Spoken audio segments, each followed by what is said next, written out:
So magkano nga ba ang palitan ng PPH no sa Hamster Combat mga lodi no?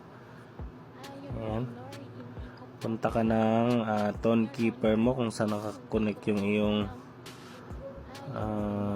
Hamster Combat mga lodi. Punta ka ng tone keeper.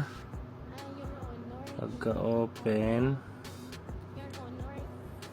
punta ka ng browser, tapos hanapin mo yung DDoS.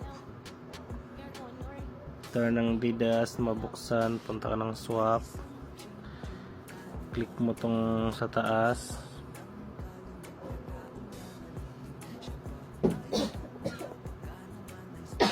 kailang naglo-loading mga idol.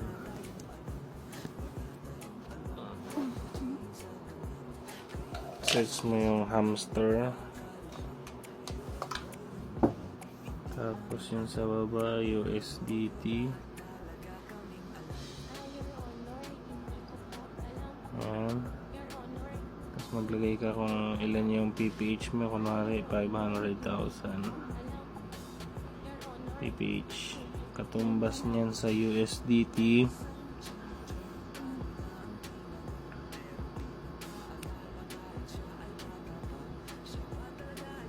$172 mga idol no. Kayo na lang mag convert sa peso no, yung $172 mga idol. Yun lang, salamat sa panonood.